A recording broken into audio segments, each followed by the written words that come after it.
The 1987 Constitution of the Republic of the Philippines, Article 3.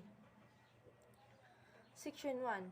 No person shall be deprived of life, liberty, or property without due process of law, nor shall any person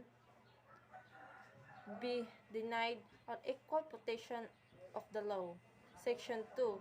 The rights of people to be secure in their persons, houses, papers, and effects, agents, and reasonable research, and series of whatever nature, and for many purpose shall be invaluable, and no search warrant of arrest shall issue except upon probable cause of the determined personality by the judge after examination under oath or affirmation of the complainant and the witness he may produce, and particularly describing the place to be researched and the person or things to be seized. Section 3.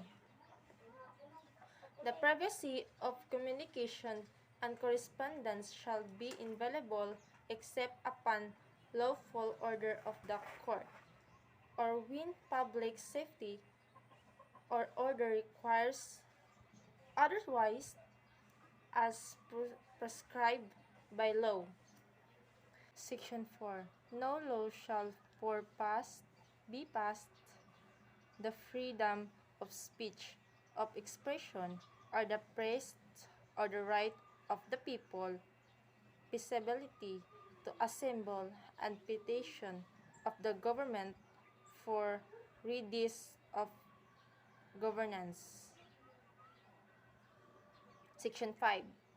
No law shall be made respecting an establishment of religion or prohibiting the free excuses thereof, the free excuse and enjoyment of the religious profession and worship, without discrimination or performance, shall forever be allowed.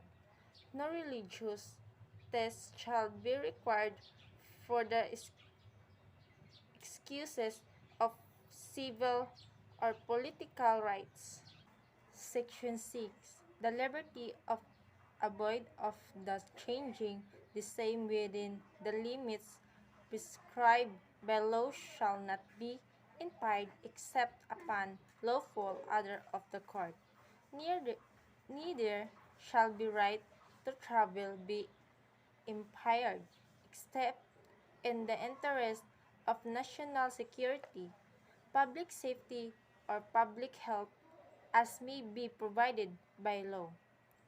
Section 7. The rights of the people to information on the matters of public concern shall be recognized. Access to official records and to documents and papers pertaining in official acts, transaction or desiccation, as well as the government research data used as base for policy development shall be offered the citizen. Object to such limitations as may be provided by law. Section 8. The rights of the people, including those employed in the public and private sectors, to form unions, associations, or societies for process not contrary to law shall not be abridged. Section 9. Private property shall not be taken for public use without just competitions. Section 10. No law impairing the obligation of contracts shall be passed. Section 11. Free access to the courts and judicial bodies and advocate legal assistance shall not be denied to any person by reason of poverty.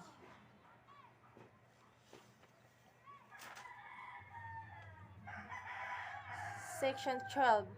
Any person under investigation for the commission of an offense shall have the right to be informed of his rights to remain silent and to have competent and independent counsel, primarily of his own choice. If the person cannot afford the services of counsel, he must be provided with one. These rights cannot be waived except in writing and in the presence of counsel. Section 13.